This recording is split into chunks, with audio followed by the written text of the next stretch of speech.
everyone, it's Jack from Cultaholic.com back again, and it's time to talk about AEW Dynamite. Light the fuse, Dynamite. Oh, I'm hyped up today, this is gonna be a good one. That's right, it was a very eventful week on Dynamite actually, despite us falling back into the regular Dynamite schedule of things rather than Fighter Fest and Fight for the Fallen and Fight for Your Right to Party. We've just got a standard Dynamite this week.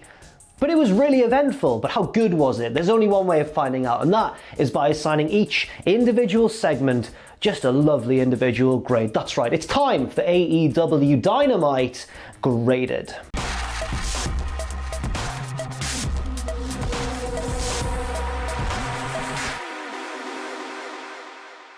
We start the show with the TNT champion Cody in the ring with Arn Anderson waiting for his open challenge this week. And before any music plays or anything, he's cut off by Eddie Kingston. For those who don't know, Eddie Kingston's a bit of a legend in the independent scene, especially in North America, but he recently did a bit of a tour of the UK as well before the lockdown.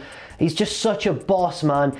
Eddie Kingston is phenomenal at sounding real, and for my money, is one of the best promos in all of wrestling. He's also good in the ring as well, even though he's probably a little bit past his prime. He's not old or anything, he can still very much go. So I was really excited for this as soon as he stepped onto the stage. And true to form, Eddie Kingston cuts one hell of a promo to start the show, saying, Cody, you talk about the grind. I know the grind more than you, pal. I've grown up around alcoholics and junkies, and I've had to fight to survive. And everyone else you faced in this open challenge is just a little kid. I am a grown-ass man, and I'm ready to go. And I was just like, oh my God, it's happening. Eddie also says that he's been in touch with Cody's best friend, Tony Khan, and said that he asked for a no DQ match. And Tony Khan said, yes, all Cody has to do is accept. And Cody does his proper Marty McFly heroic, nobody calls me chicken, and then turns around and Eddie Kingston smacks him in the back of the neck. And suddenly Eddie Kingston's just beating down Cody, and Excalibur's on commentary talking about Kawada and the 4 pillars of All Japan influencing Eddie Kingston, and I'm just like, this is happening in 2020, this is happening, let's go, this is amazing. Now as for the match itself, it's really good, it's a good match, very good, probably not on the level of like an amazing match of the year contender or anything like that, but still a very enjoyable match to open the show. But more than the match, I was just so hyped about Eddie Kingston's presence and his promo and his realness in the ring. This was a pretty stiff match at points, and not even just the no DQ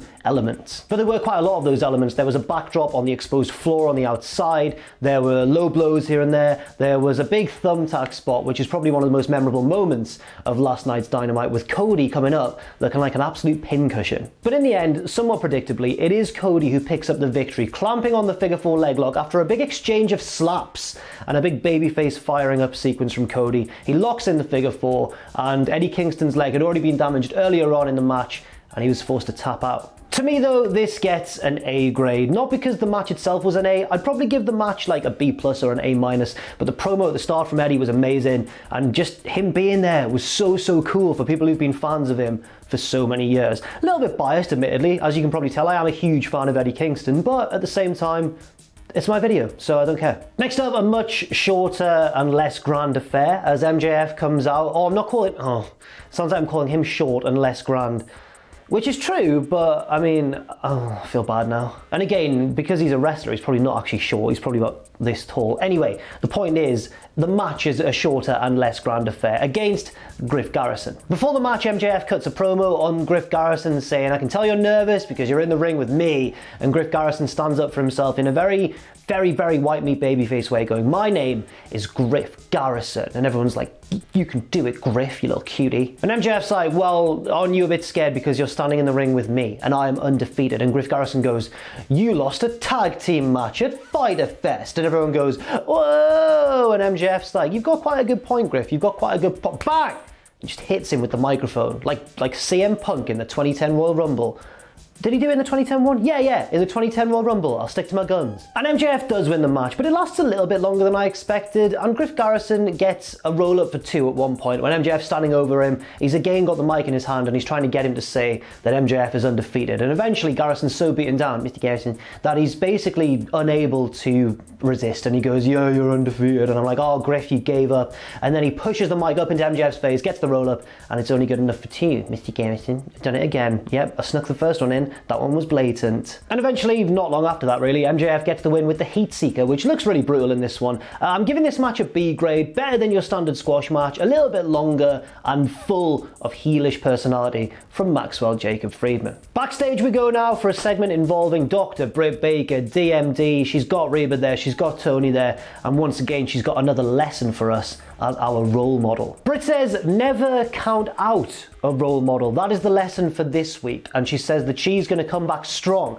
and win, just like Jordan did when he rejoined the NBA with the Washington Wizards. And then Tony Schiavone says, Jordan didn't win with the Wizards though, Britt. He didn't win anything with the Wizards. And Britt's like, Tony, shut up, Tony. She then says, never count a role model out, especially not at All Out. Too short for a grade this segment, but it was good stuff. Again, characteristically good stuff from Dr. Britt Baker, and I'm excited to see what happens at All Out. Next up, we get Taz heading to the ring, followed of course by Brian Cage. And Taz is very honest. He says, you know what, after I threw in the towel in his title match, Brian Cage almost fired me. But we talked it out, and I explained my point of view, which is that basically, I saved him from getting his bicep torn, and remember, he wasn't going to tap out. He would never ever tap out. And he says because of that, everybody should be afraid of Brian Cage. And then Darby Allin's music hits, because he's afraid of nothing, because he's stupid. Darby heads to the ring and just gets immediately jumped by Ricky Starks, like straight away. Apparently Ricky Starks and Brian Cage have been aligned on Dark, and now they've carried that alliance over to Dynamite. Cage just starts hammering Darby Allin with huge power bombs on the ramp, throws him in the ring, Ricky Starks holds him up, Cage gets the skateboard, he's about to take his head off, but then Moxley comes out and chases them away. He's got the barbed wire baseball bat as well. Barbed wire baseball bat. I wish there was just a name, just one word for a barbed wire baseball bat, because it's quite hard to say, barbed wire baseball bat. They should just call it like a plumungerine or something. What have I just made there with my mouth? What is that sound? This was decent, B+ for this segment. A bit of a weirdly WWE segment actually, but that's not necessarily a bad thing. And this was probably an example of one of the things that WWE does quite well sometimes, which is having an upper carder, a champion, someone at the top of the roster, align themselves with a mid carder and save the day essentially, and then it'll probably lead to some sort of tag match down the line. Now, where WWE falls down is that often there's a lack of consistency, but I think that Darby Allin and Moxley have been weirdly slightly aligned for quite a while, even outside of AEW, so hopefully this continues. Next up, we head backstage to this match. I'll just compose myself and then I'll tell you all about it. So we head backstage, the Young Bucks are in their full gear and they're in the kitchen, and there's the butcher and the blade. Because they're butchers, they're chopping some meat. They're doing a bit of butchering, aren't they? And the Young Bucks are like, right, us and you, Falls Count Anywhere match, right now. And the butcher and the blade are very calm. And they're like, okay.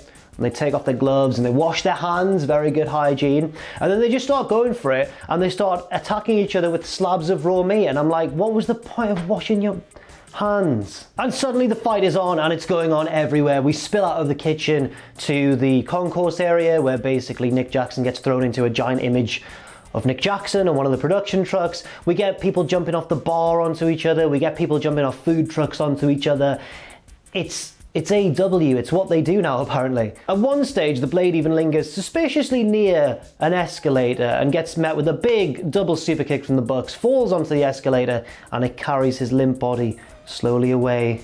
Really artistic shot, that one. The fight spills to ringside now, and they're in the ring and they're diving to the outside onto each other. There's a few near falls here and there, there's a sharpshooter spot, and eventually things build to a head as we go towards the entrance ramp and the two tunnels, the two entrances. And the Bucks wear down their opponents, lay them on a table each, head up to the top of the entrance tunnels and leap off with stereo moves. I think one did a swanton and one did a leg drop, but I could be wrong. It looks really good. And that, sadly for Butcher and Blade fans such as Ross, which is a shame because they looked good here, but sadly that is the end of the match. This match gets an A- grade from me. I wanted to give it an A, but it was just a little bit out of the blue really, wasn't it? That doesn't take away from the fact that it was really fun and that AEW do quite consistently nail these backstage segments. I like how they started in the kitchen because it's the Butcher and the Blade, and then, you know, some of the spots were very innovative. It was nowhere near the level of like the Stadium Stampede or anything like that, but it was still very entertaining, and the finishing spot was quite unreal. Next up, a segment that was just, it's too short to grade, but I wish it wasn't, because it would be an A+ every day. Lance Archer's storming around backstage, he grabs Alex Marvez, and then they walk into a locker room, and like enhancement guys just start attacking Archer, and he's just dealing with them. He's throwing them into the trash can, he's throwing them up into the ceiling, he breaks one of the ceiling like panels and it falls down. He's causing absolute destruction, and all the while, Jade the Snake is just menacingly cutting a promo on how destructive Archer is to Alex Marvez, who isn't freaking out quite as much as you'd think that you would given the circumstances. After he's done, Archer comes along and says everybody dies, and that's the end of the segment, and it was wonderful. It was really short, but I loved it. Next up, a pair of debuts on Dynamite, I believe anyway, although there have been some dark appearances I think for both of these women. It's Diamante versus Ivelisse. Now Ivelisse is someone that I know well, i.e. I literally met her once, so I'm fully team Ivelisse for this match, and she starts things off pretty hot. In fact, the whole of this match was pretty intense, definitely more intense at parts than in others. It kind of rose and fell, but when it was intense,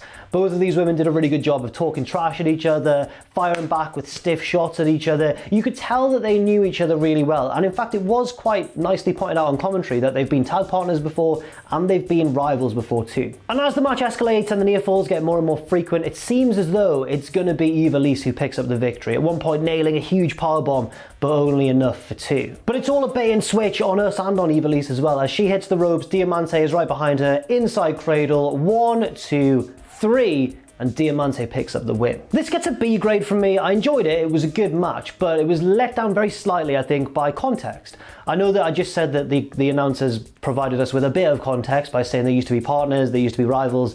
I would have liked that context to have been a little bit more specific, because this was a really intense match and they were talking so much trash at each other, but I don't know why. And it came across as somewhat more than just intense competition because they're both getting their shot on Dynamite. It came across as something quite personal, and I wish that we'd been let on a little bit more as to what that was about. Next up, we get Hangman Adam Page in singles action taking on a member of the Dark Order, Alan 5 Angels. And on commentary they say exactly what I'm thinking. Alan 5 Angels, what a weird name. No, Alan Angels, the 5 is his Dark Order number. And let's just cut straight to it. I mean, Hangman Page wins the match, of course he does. We were all expecting that, but it lasts a lot longer than I think anybody was expecting. Sometimes that can get annoying. Sometimes you just want a one-sided match to be over and done with. You want it to be a squash. But sometimes it works. Sometimes it makes the loser look more than they are, look like more of a threat, more resilient, whatever you want. And also it makes them look like potentially more than their position on the card. So in theory, if Alan Angels goes on to do great things in the future for AEW, this might be pinpointed as like, oh yeah, that's when everyone like noticed that he was strong, that he had something. So I do agree with it in this case, I think. Also really interesting to note was Hangman's reaction. As the match went on and he had to use more and more moves to put away Alan 5 Angels, I think that he sold it really well. His growing disbelief that this guy, who's not in his league, was clinging on for much longer than anybody anticipated. Angels even gets a very near fall off a rolling elbow towards the end of the match, and Hangman Page has to really dig deep, and he's staring in disbelief at the Dark Order on the ramp, and he doesn't quite know what's going on until eventually he manages to put Angels away, using his signature moves, but also a powerbomb as well, having to dig a bit deeper into the arsenal and pull out something a bit different. It doesn't go on for that long. I might have made it sound like a big epic encounter there. It was only about sort of 9 or 10 minutes. However, it was very nice, but this segment was all about the post-match. This is like something out of a Western, but like a Western with a cult in it. Because the bad guys get in the ring, the Dark Order, and they try and convince Hangman to join them, and he's like, "This cowboy ain't ready to join a cult, sir." And I know, I'm never doing that again. But Hangman turns them down, basically. And they're not happy about it. And they go to beat him up. Like, Brody Lee leaves the ring, so does Cabana, I think, as well. And the rest of the Dark Order go to beat Hangman up. And who should save him?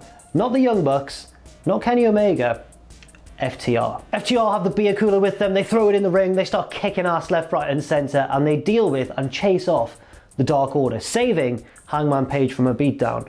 And here comes Kenny Omega, his own tag team partner, his co-tag team champion, later than their rivals to save him. It's brilliant storytelling. I love it. And you know that FTR are only doing this because they want to gain an edge when they challenge for those tag belts. They want Hangman to doubt Kenny Omega, and that's the only reason, at least I think, that they're being his best friends. They offer Hangman a beer. Omega's kind of ignored, he's kind of left out, and that's the end of the segment. And I'm going to give it an A- grade. The match was like a B+, the storytelling was like an A or an A+, so I'm moving it to a lovely A- for this one. Really enjoyed it. And finally, we get the main event of the night. Jungle Boy and Luchasaurus, Jurassic Express of course, taking on the Inner Circle represented by Jake Hager and Chris Jericho. I love the opening of this match. We get Jericho and Jungle Boy going at it. They've already clashed in the past. Jungle Boy is just full of pluck, going against this much older, much more experienced and cunning guy, and he's giving as good as he gets, but then they both tag out.